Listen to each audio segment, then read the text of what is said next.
O primeiro e-mail veio do João Silva, que escreve assim: Padre Fábio. Não, desculpe, o endereço é do João, mas quem escreve é a Andréia. Meu nome é Andréia, escrevo em nome de toda a minha família.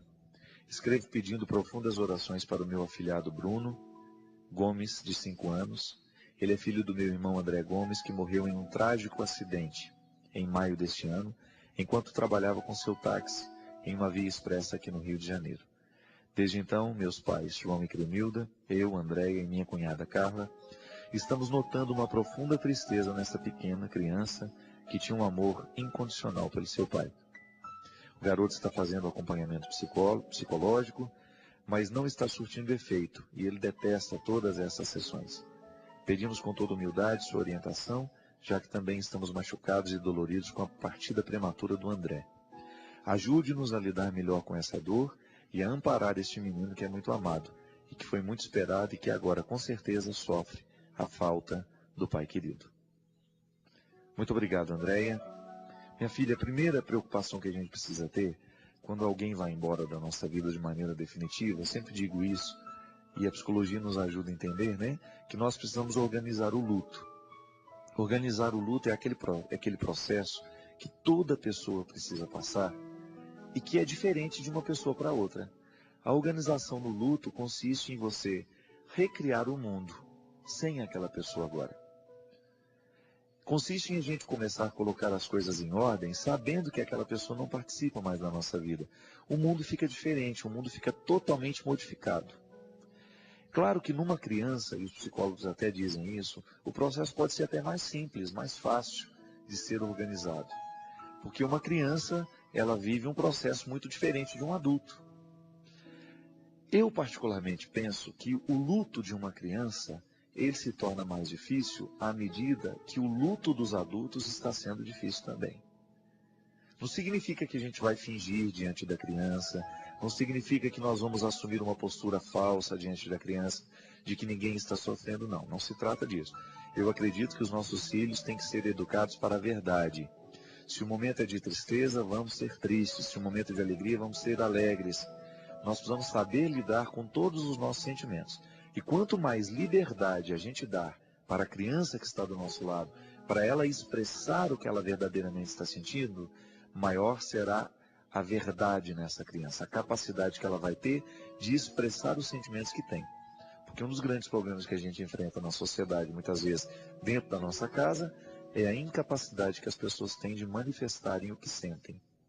A organização do luto passa por aí, na capacidade que a gente tem de expressar a perda que sofreu. Organizar o luto consiste em nós sermos capazes de dizer, de poder falar, de poder expressar a falta que o outro nos faz.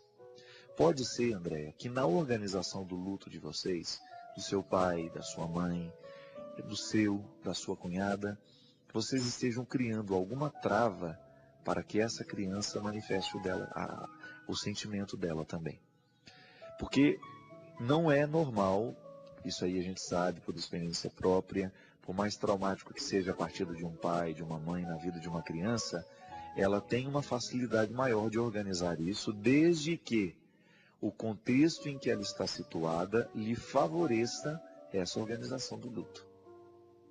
Eu tenho meu amigo lá em Petrópolis, o Murilo Terra, que ele está cuidando do Vitor, um garoto lindo, um menino cheio de vida, que passou pela tragédia, eu digo isso que chega a ser uma tragédia, de perder o pai e, alguns anos depois, perder a mãe também, e ficar praticamente sem os referenciais afetivos que são próprios de uma criança.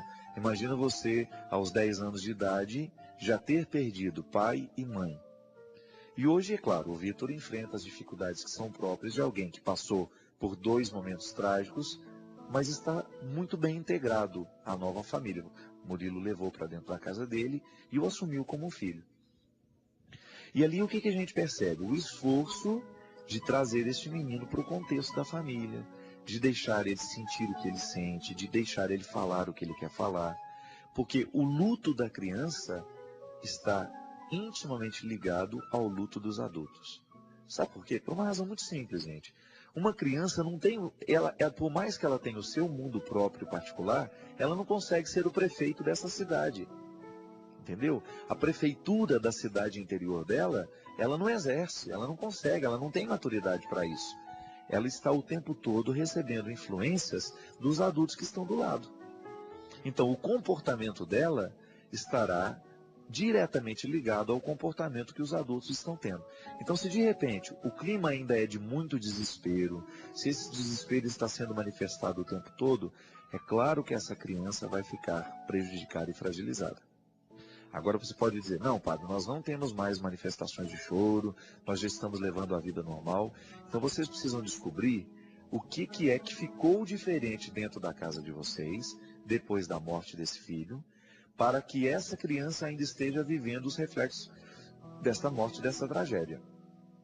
É preciso descobrir quais são as transformações que aconteceram e que podem estar influenciando o comportamento dessa criança hoje. Claro que uma terapia ajuda, mas a partir do momento que ele não quer, não adianta, gente. É igual o menino que não quer ir mais para a escola. É muito difícil. Não estou falando que tem que tirar o menino da escola, não. Estou falando que tem que descobrir o valor daquilo. Tem que passar por um processo de amorização daquilo que se odeia. Porque senão a gente não suporta mesmo. Se ele não está gostando da terapia, tente mudar o terapeuta. Tente oferecer uma outra terapia para ele. E às vezes, gente, a boa terapia que essa criança precisa viver nem é terapia de consultório, não. Coloque esse menino numa atividade de grupo, de repente descubra o que ele gosta. Se ele gosta de música, coloque-o para estudar música dentro de uma escola de música onde ele vai ter um grupo maior, onde ele vai dividir um pouquinho o coração sofrido que ele está tendo. Se ele gosta de jogar de futebol, põe ele numa escolinha de futebol, ocupe a cabeça dessa criança. Pode ser que ele esteja muito desocupado dentro de casa. Pode ser que o mundo esteja muito sério para ele. Pode ser que ele esteja tendo pouco contato com outras crianças. E isso dificulta ainda mais a organização do luto dele. Então, uma criança, você precisa povoar a cabeça dela de coisas boas, de sentimentos bons, para que aos poucos ela vá se desligando do acontecimento. E será mais fácil à medida em que vocês adultos cuidarem então, para que essa criança tenha um ambiente cada vez mais saudável. Tá bom, minha filha?